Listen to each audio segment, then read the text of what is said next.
Hey everyone! Welcome back to Learn English with Podcasts. I'm Anna. And I'm Jake. And today, we are doing something we have never done before. Something big.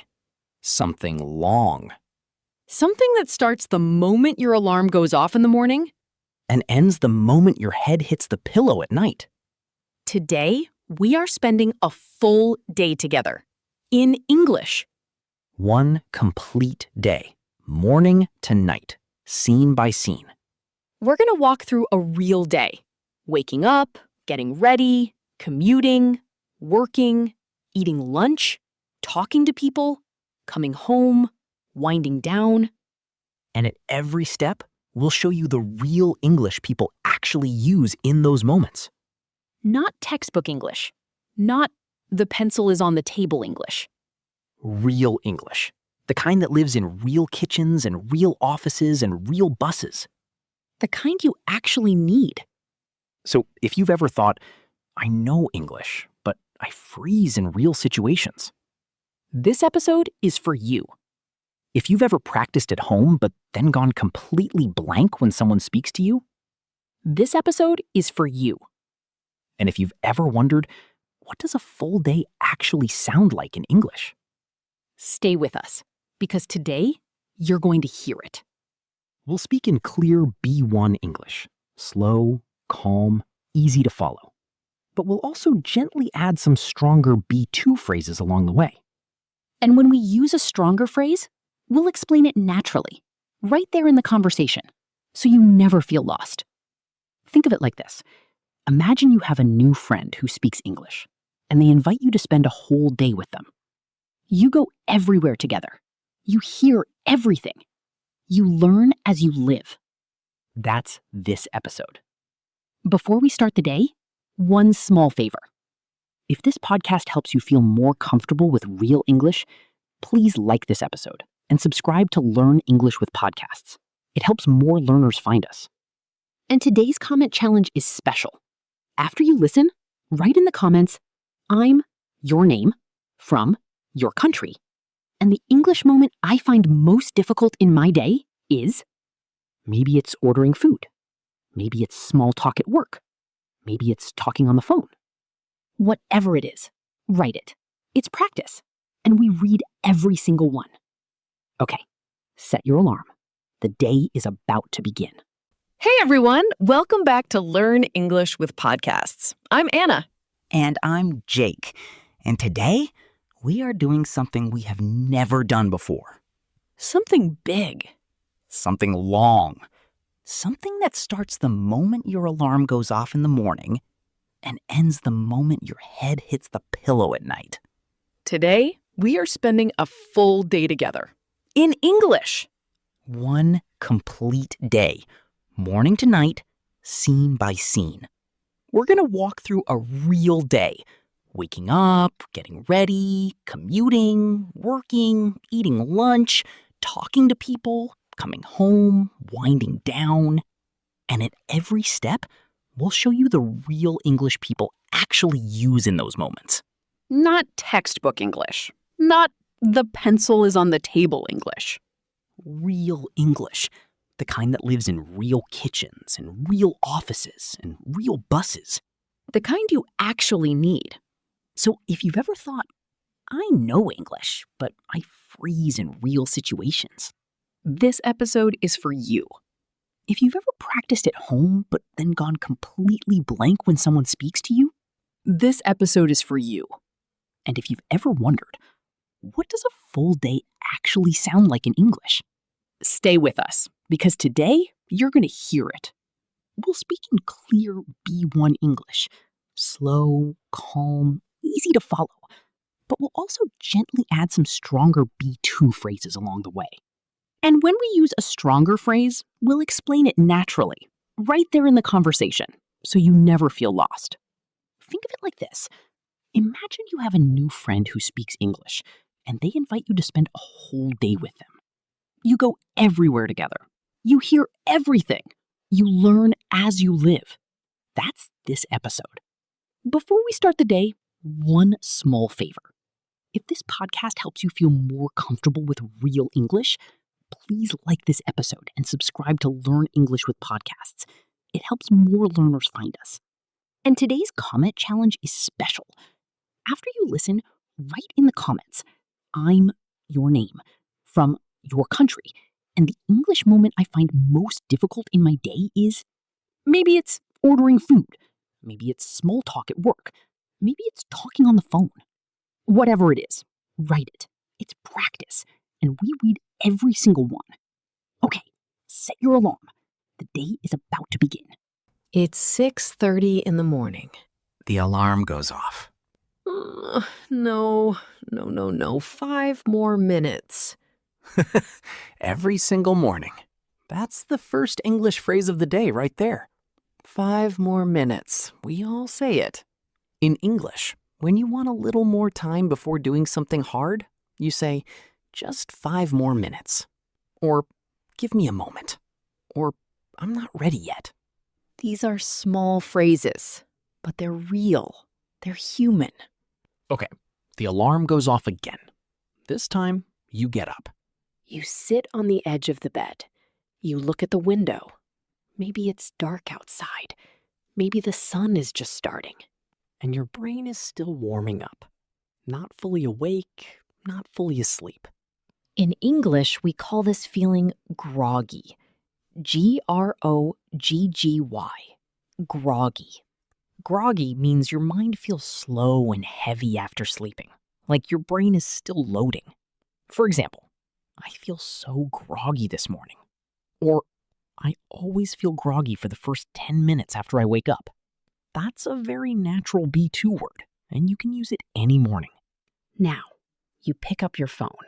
And what do most people do first? Check messages, check social media, check the news. And suddenly, 10 minutes disappear. The famous 10 minutes. in English, we say, "I got sucked in." It means something pulled you in and you couldn't stop. For example, "I just wanted to check one message, but I got sucked in, and now I'm late." Or, "I got sucked into a video and lost track of time." Lost track of time. That's another great phrase. It means you forgot about the time because you were focused on something else. I lose track of time every morning. My phone is dangerous before 7 a.m. Same. Okay, you put the phone down, you stand up, you stretch. That first stretch of the morning. So good. In English, to stretch means to extend your arms or body. And we often say, "I need to stretch my legs," which means I need to move around a little. Or, "Let me stretch for a moment. I've been sitting too long." The morning stretch is free and very good for your body. okay, you're up, you're moving, the day has officially started. Let's go to the bathroom. It's 6:45. You're in the bathroom. The light is bright, maybe a little too bright. You look in the mirror and think, okay, let's do this. In English, "let's do this" is a very common phrase when you're about to start something. It's energetic, motivating, a little brave. You can say it to yourself. You can say it to a friend before a difficult moment. Let's do this. Now, the morning bathroom routine. What do most people do? Wash your face, brush your teeth, maybe shower, get dressed. Simple actions, but full of useful English. Let's start with the shower. In English, we say, "I need to jump in the shower." Jump in doesn't mean you literally jump. It means you're going to do it quickly. For example, "Give me 5 minutes. I need to jump in the shower." Or, "I jumped in the shower and was ready in 10 minutes. Jump in the shower. Very natural, very common. After the shower, you get dressed, and sometimes nothing feels right. Oh, I know this feeling. You open your wardrobe and think, "I have nothing to wear," even with a full wardrobe. Especially with a full wardrobe. In English, "I have nothing to wear" is a very common expression, even when you clearly have many clothes. It really means, "I don't feel like anything looks right today," or "I can't decide." You can also say, "I can't figure out what to wear," Figure out means to find an answer or make a decision after thinking. For example, I can't figure out what to wear for the meeting tomorrow. Or I finally figured out the answer. Figure out is a very useful phrasal verb. Use it often. Okay, you choose something, you get dressed, you look in the mirror one more time, and you think, good enough. Good enough. Not perfect, but acceptable. Ready. In English, good enough is a very realistic and honest phrase. It means, this meets the standard. I don't need it to be perfect. For example, the report isn't perfect, but it's good enough to send. Or, good enough, let's go. Perfection takes too long. Good enough gets things done. Now, teeth. Brush your teeth. Very important for English and for life. In English, I need to brush my teeth. Or, let me just brush my teeth and I'll be ready. You can also say, I haven't brushed my teeth yet. The word yet is very useful. It means this hasn't happened, but it will. For example, I haven't eaten yet. Or, I haven't checked my email yet. Yet tells the listener, this is coming. I haven't forgotten. Good word. Use it every day. Okay, face washed, teeth brushed, dressed. You look at the clock. 7:10. Time for breakfast. Okay, scene 3, breakfast. The kitchen. Morning light, the smell of coffee.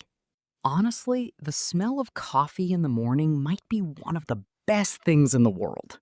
It really is. In English, the smell of something is very powerful language. You can say, the smell of coffee woke me up. Or, I love the smell of fresh bread in the morning. Smell is connected to memory and feeling. Using it in English makes your sentences more alive. Okay, you're in the kitchen. You need to make breakfast. But maybe you don't have much time. Most mornings, no time. So what do people say? I'll just grab something quick. Grab. G-R-A-B. To grab something means to take it quickly, informally. For example, I'll just grab a coffee on the way. Or, let me grab my bag and I'll meet you outside. Grab is very casual and very common in daily English. It's not rude, it's just natural and fast. You can also say, I'll make something quick. Or, I don't have time for a proper breakfast. A proper breakfast. That's a nice phrase. Proper means real, complete, the way it should be. For example, I haven't had a proper meal all day.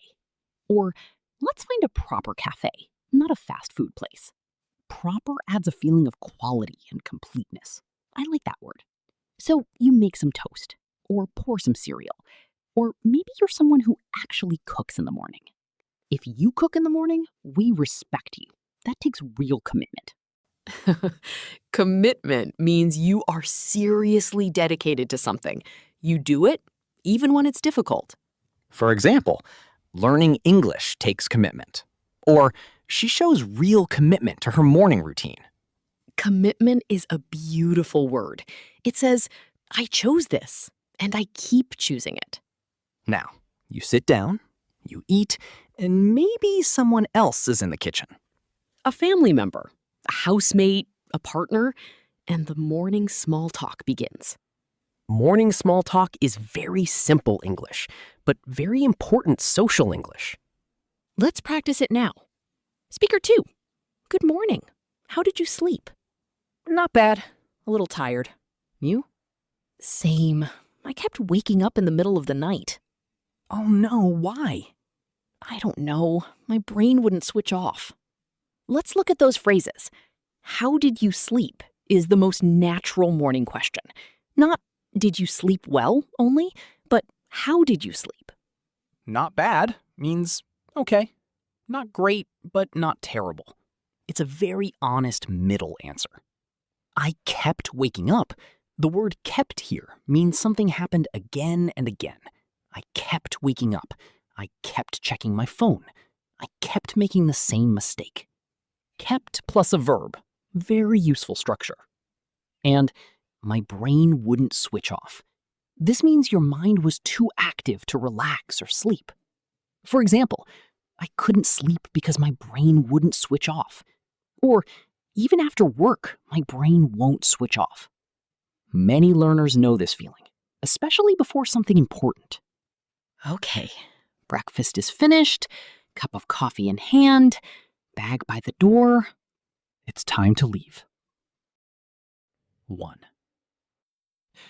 7:45, you step outside. Maybe it's cold, maybe it's warm, maybe it's raining and you forgot your umbrella. Classic. In English, to commute means to travel regularly between your home and your place of work or study. The noun is commute. The verb is commute. For example, my commute takes 40 minutes, or I commute by train every day, or the commute was terrible this morning, so much traffic. Let's talk about different ways people commute and the English that goes with each one. If you take the bus, you might say, the bus is running late. I missed the bus. The bus is packed. Packed means completely full. No space. Too many people. For example, the bus was absolutely packed this morning. I could barely move. Or, the cafe was packed. We couldn't find a seat. Packed is a strong visual word. You can feel how crowded something is when you hear it. If you take the train, you might hear, the train is delayed. Platform 3. Mind the gap. Mind the gap is a famous English phrase, especially in London. It's a warning to be careful of the space between the train and the platform. But in daily English, mind the gap can also mean be careful of a difference or a problem between two things. For example, mind the gap between what you expect and what actually happens. It's a more poetic use. If you drive, you might say, traffic is terrible. There's a jam on the highway. I'm stuck in traffic. Stuck. S-T-U-C-K. Stuck means you cannot move forward. You are in one place and you can't leave. For example, I'm stuck in traffic. I'll be late. Or, I feel stuck with my English. I'm not improving. Stuck is very useful for traffic and also for feelings, decisions, and learning. Now, you're on the bus or train. You have maybe 20 or 30 minutes. What do most people do? Look at their phone, listen to music, or listen to an English podcast. Like right now. Exactly like right now. The commute is perfect pocket time for English. Pocket time. We talked about this in another episode. It means those small pieces of time in your day that most people waste. 5 minutes here, 10 minutes there. They feel small, but they add up. Add up means to slowly become a larger amount over time. Small things adding up to something big. For example, 10 minutes a day adds up to over 60 hours a year. Or small savings add up over time. You are adding up your English right now. Every minute you listen, it adds up. The commute is ending. You're almost there. You see the building, you take a breath. Time to start the workday. 8:30. You walk through the door. And immediately, someone sees you. Hey, morning. How are you? This moment, right here, this is where many English learners freeze. Because it happens fast. It's casual, and there's no time to translate in your head. So let's practice the most common work greetings right now, slowly, so they feel natural. Someone says, "Morning. How are you?" You can say, "Good, thanks. You?" Or, "Not bad. How about you?" Or, "Pretty good. Busy day ahead, though." Pretty good. That's a very natural answer. It means quite good, fairly good. You can also say, "Can't complain," which means things are okay. Nothing is wrong. Can't complain. I love that one. It's honest and cheerful at the same time. For example, how was your weekend? Can't complain. The weather was nice. Or, how are things at work? Can't complain. Busy but good. Now, someone asks you, did you have a good weekend? This is one of the most common Monday morning questions in English workplaces, and many learners don't know what to say. So let's give you some real answers. Not perfect answers, real ones. You can say, "Yeah, it was nice, pretty relaxed." Or, "Not bad, I mostly stayed home." Or, "It went by so fast, I can't believe it's Monday already." It went by so fast. This means the time passed very quickly. For example, "The weekend went by so fast." Or, "This year is going by so fast, I can't believe it's already May." Time going by is a very human feeling, and this phrase captures it perfectly. Another common work phrase, "What does your day look like?" This means, what do you have planned today? What's on your schedule? For example, "What does your day look like?" "I have 2 meetings and then some writing to finish." Or, my day looks pretty full. Back-to-back meetings until 3. Back to back means one after another, no breaks in between. For example, I have back-to-back calls all morning. Or, she has back-to-back classes every Tuesday. Back-to-back days are exhausting, but very common.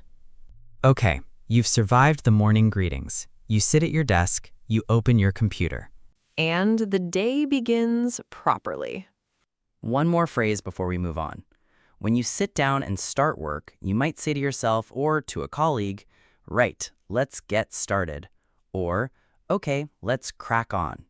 Crack on means to continue working or to start working with energy and focus. For example, "Right, let's crack on. We have a lot to do today." Or, "I'll crack on with this report and we can talk later." Crack on, a very British phrase, but used widely and understood everywhere. Right, let's crack on. It's almost lunchtime. 12:30, the best part of the workday. Lunch, finally. Your stomach has been waiting since 10 a.m. Haha, my stomach never waits politely. It always makes its feelings known. In English, when you're very hungry, you say, "I'm starving," or "I could eat a horse," or "My stomach is growling." I'm starving means I'm very, very hungry. Starving literally means dying from no food, but in casual English, it just means very hungry. For example, "I forgot to eat breakfast. I'm starving." Or, "What time is lunch? I'm absolutely starving." I could eat a horse is a funny English idiom. It means you are so hungry you could eat something enormous. For example, "Skip the small plate. I could eat a horse today." And my stomach is growling. Growling is the sound a hungry stomach makes. Grrr. Very relatable, very human, very English. Now, you need to get lunch. Maybe you brought food from home, maybe you're going out. Let's talk about both. If you brought food from home, you might say, "I packed my lunch," or "I meal prepped this week." Meal prep means you prepared your meals in advance, usually on Sunday for the whole week. For example, "I meal prepped on Sunday so I don't have to think about food all week," or "Meal prepping saves me so much money." Meal prep is very popular and very common vocabulary right now. If you're going out to buy lunch, the conversation sounds like this. Someone asks, "Where are you going for lunch?" You say, I'm just going to grab something from the place around the corner. Or, "I fancy something warm today, maybe soup." For example, "Do you fancy a coffee?" Or, "I fancy something sweet after lunch." Very British expression, but widely understood and very charming. Now you're at the cafe or restaurant. You walk up to the counter. This moment is where many English learners feel nervous ordering food in English. So let's do it together, right now. I'll be the person at the counter. Okay. Hi, can I get a chicken sandwich and a coffee, please? Sure. What size coffee? Medium, please. And can I also get a bottle of water? Of course. Anything else? No, that's everything. Thanks. That'll be $6.50. Card or cash? Card, please. Perfect. Let's break that down. Can I get is the most common way to order in casual American and international English. Very natural. You can also say, I'll have, as in, I'll have the soup and a bread roll, please. Or, could I get, which is slightly more polite. Could I get a table for two? That's everything means nothing more. I'm finished ordering. And, card or cash is the standard payment question. You answer, card please, or cash. Simple, clean, confident. You get your food, you find a seat, maybe alone, maybe with a colleague. And now a different kind of English, lunch conversation English. If you're eating with someone, they might say, so, how's your morning been? You say, honestly, pretty hectic. Back-to-back meetings. Yours? Similar. I've been trying to finish a report and I keep getting interrupted. Hectic. Hectic. Hectic means very busy and slightly chaotic. A lot happening at the same time. For example, it's been a hectic morning, or this week has been absolutely hectic. And interrupted means someone or something stopped you from continuing what you were doing. For example, I keep getting interrupted when I try to focus. Or, sorry to interrupt, can I ask you something quickly? Sorry to interrupt is a very polite and useful phrase when you need to speak but someone else is talking or busy. Use it. People appreciate it. Lunch is almost over. You look at the clock. 1:15. Time to head back. Head back means to return to a place. For example, we should head back. The meeting starts soon. Or, it's getting late. Let's head back. Head back, head out, head over. Head is very useful with directions and movement in English. All right, back to the office. The afternoon awaits. 2 p.m. The afternoon stretch. This is the hardest part of the workday for many people. You've eaten, your body is digesting, your energy dips. In English, your energy dips means it goes down, falls a little. For example, my energy always dips around 3 p.m. Or, I had a coffee because my energy was dipping. The afternoon energy dip is very real. Science confirms it, and English has words for it. You might feel drowsy, D-R-O-W-S-Y. Drowsy means sleepy, heavy-eyed, wanting to close your eyes. For example, I feel so drowsy after lunch, or the warm room made everyone drowsy. Different from groggy, which is the morning heavy feeling, drowsy is more like a gentle pull towards sleep. Both very useful words for how we actually feel in real life. Now, the afternoon at work. You might have a meeting, you might have emails to answer, you might have tasks to finish. Let's talk about meeting English, because meetings are where so much important communication happens. And where so many learners feel the most pressure. In a meeting, someone might say, "Let's get started. Can everyone hear me okay?" Or, "Let's wait for one more person." And you might need to say something, to share an idea, to agree, to disagree politely. Let's practice. How do you share an idea in a meeting? You say, I just wanted to add something. Or, can I jump in for a second? Or, I had a thought on this. Jump in here means to enter a conversation, to add your voice. For example, sorry, can I jump in? I think there's another way to look at this. Or, feel free to jump in if you have any questions. Jump in is confident but not rude. It says, I have something to contribute. How do you agree with someone in a meeting?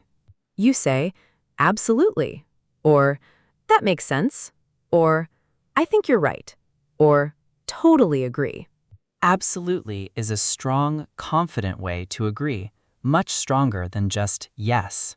For example, absolutely, that's exactly what I was thinking. Or, absolutely, let's go with that plan. And how do you politely disagree? This is important. You say, I see your point, but, or, that's a good idea, though I wonder if, or, I'm not sure I fully agree. Can I share a different view? I see your point means I understand your thinking, But the word but after I see your point tells the listener, I heard you, and now I'm going to offer something different. Polite disagreement in English is not about fighting. It's about offering another perspective, another way to see things. I'm not sure I fully agree is very soft and respectful. It opens a door without slamming one. Use it next time someone says something you're not sure about, in a meeting or in life. The meeting ends. Someone says, okay, I think that's everything. Let's wrap up there. Wrap up means to finish, to bring something to an end. For example, let's wrap up this meeting. We're running out of time. Or I need to wrap up this project before Friday. Running out of time means your time is finishing. There is not much left. For example, I'm running out of time to finish this. Or, we're running out of time. Let's decide now. Running out of time creates gentle urgency. Use it when you need to move things forward. It's 4:30. The end of the workday is near. You look at the clock. You look at your to-do list. You think, okay, what can I actually finish today? In English, to-do list, the list of things you need to do, very common in work and daily life. You might say, I've been working through my to-do list all day, or I still have 3 things on my to-do list. Working through means slowly completing tasks one by one. For example, I'm slowly working through my emails, or she worked through every problem until she found the answer. Patient, steady, working through. 5 p.m. Someone nearby says, right, I'm going to call it a day. Call it a day, one of the most satisfying phrases in English. Call it a day means to stop working and finish for the day, to decide enough for today. For example, it's been a long day. I'm going to call it a day. Or, let's call it a day and pick this up tomorrow. Pick this up means to continue something later, to return to it. For example, let's pick this up tomorrow when we're both fresh. Or, I'll pick up where I left off in the morning. Where I left off means the exact point where you stopped. You return to that exact place. Beautiful phrases. Very professional, very natural. You shut down your computer. You pick up your bag. You say goodbye to your colleagues. See you tomorrow. Have a good evening. Take care. Take care is a warm, gentle goodbye. It means look after yourself. Stay safe. Use it with colleagues, with friends, with strangers who helped you. It always feels kind. The workday is over. Time to go home. 5:15. You step back outside. The city looks different in the evening, busier, more golden light. You're tired, but a different kind of tired. The good kind. The kind that says, I did things today. In English, there's a great phrase for this feeling. Pleasantly tired. Not exhausted, not miserable, just pleasantly tired. For example, I'm pleasantly tired. It was a productive day. Or, after the walk, we were pleasantly tired and ready for dinner. Pleasantly is an important word. It softens the tiredness and makes it feel earned. The commute home. Maybe the same bus, maybe the same train, but the feeling is different. In the morning, nervous energy. In the evening, relief. Relief means the comfortable feeling when something difficult is over, or when a worry disappears. For example, I felt such relief when the presentation was over, or it was a relief to finally sit down. Relief is a physical feeling too. Your shoulders drop, you breathe differently. On the commute home, you might text someone or call someone. In English, when you call someone, you might say, hey, I'm on my way home. I'll be there in about 20 minutes. On my way means I am traveling to a place right now. I have started the journey. For example, I'm on my way. Don't start without me. Or, she's on her way. Should be here soon. On my way. 3 simple words. So much movement and reassurance inside them. Or maybe you don't call anyone. Maybe you just sit, look out the window, let your mind rest. In English, to zone out means to stop paying attention, to let your mind go blank, in a comfortable way. For example, I zoned out on the train and almost missed my stop. Or, Sorry, I zoned out for a second. What did you say? Zoning out is not laziness. Sometimes your brain needs to do nothing to recover. We all need to zone out sometimes. The train stops. Your stop. You stand up, you get off, you walk home. Almost there. 6:30. Home. You open the door. You drop your bag. And something inside you relaxes. Home is powerful. In English, there's a phrase. Home is where you can exhale. Exhale means to breathe out, slowly, fully, to release the tension of the day. For example, I walked through the door and just exhaled. Or, after the exam, I exhaled with relief. To exhale is physical, but it's also emotional. The day is done, you can let go now. Now, the evening. Everyone has a different routine, but let's walk through some common ones. Maybe you cook dinner. In English, I need to figure out what to make for dinner. Or, I'm going to throw something together. Throw something together means to make a meal quickly with whatever you have. Not planned, not fancy, just practical. For example, I didn't plan anything, so I just threw something together. Pasta and vegetables. Or, give me 10 minutes, I'll throw something together. Throw something together, a very honest, very real cooking phrase. Or maybe you order food. In English, I'm going to order in tonight. Or, let's just get takeaway. Order in means to order food delivered to your home. Takeaway is the food you collect or receive from a restaurant. For example, I'm too tired to cook. Let's order in. Or, we got takeaway on Friday night and watched a film. Both phrases are very common in everyday English conversation. You eat, you sit down, you breathe. And maybe someone asks you, "How is your day?" 4 simple words, but the answer can be many things. In English, you might say, "Not bad, quite busy actually," or "exhausting, but good," or "honestly, long, but I survived." I survived, a very relatable answer. It means it was hard, but I got through it. For example, "How was the exam?" "I survived." Or, "How was the meeting?" "I survived. Don't ask." Don't ask means it wasn't good and I'd rather not talk about it. For example, "How was traffic?" "Don't ask. It took me an hour to go 5 kilometers." Don't ask is funny, honest, and very common. People smile when they hear it. After dinner, maybe you watch something. In English, "What are you watching tonight?" Or, "Have you seen anything good lately?" Lately means recently, in the recent past. For example, "Have you watched anything good lately?" Or, "I haven't been sleeping well lately." Or, "I've been really busy lately." Lately is a gentle word. It covers the recent past without being too specific. You might also say, "I'm going to unwind tonight." Unwind, U-N-W-I-N-D. To unwind means to relax and release the stress of the day. For example, "I just need to unwind after that day." Or, "A hot bath always helps me unwind." Unwind is a beautiful word. Imagine a tight spring slowly releasing. That's what unwinding feels like. The evening passes. Maybe you read, maybe you talk, maybe you scroll your phone a little, but this time without guilt. Because rest is not wasting time. We've said this before and we'll say it again. Rest is charging your battery, and tonight you earned it. 10:30. The house is quiet. You're getting ready for bed. In English, getting ready for bed is the phrase, or winding down for the night. Winding down means slowing your energy and your mind before sleep, like a music box running slower and slower.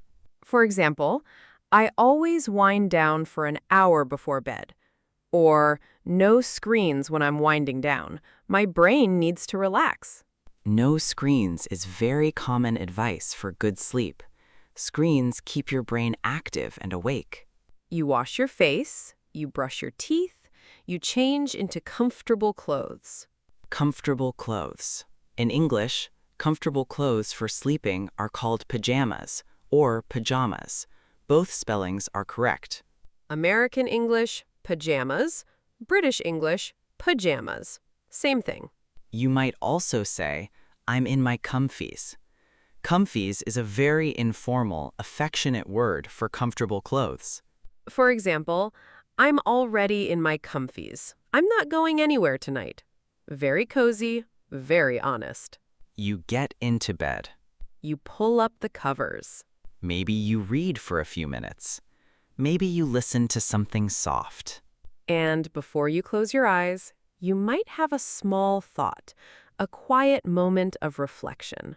Reflection means thinking about what happened, looking back at your day with a calm mind. In English, you might think or say, today was okay. I did what I could. Tomorrow, I'll do a little more. That sentence, so simple, so powerful. Today was okay. I did what I could. Tomorrow, I'll do a little more. That's not giving up. That's being human. That's being kind to yourself. And if you listened to English today, even just this episode, you did something good. You invested in yourself, in your future, in your confidence. Small steps, every day. They add up. Good night. Good night. Before we fully close the day, let's do our word tour, the best words and phrases from today. We covered a lot, so we'll go through the most important ones slowly, with examples. First, groggy, the heavy, slow feeling after waking up. I feel so groggy this morning. My brain is still loading. Groggy, morning word. Use it every day. Lost track of time. To forget about time because you were focused on something else. I got sucked into a video and lost track of time. Now I'm late. Lost track of time. Happens to everyone. Figure out. To find an answer or make a decision after thinking. I can't figure out what to wear. Or, I finally figured out the problem. Figure out. Very useful. Very common. Grab. To take something quickly and informally. I'll just grab a coffee on the way. Or, let me grab my bag. Grab. Fast, casual, natural. Can't complain. Things are okay. Nothing to be unhappy about. How are you? Can't complain. Busy but good.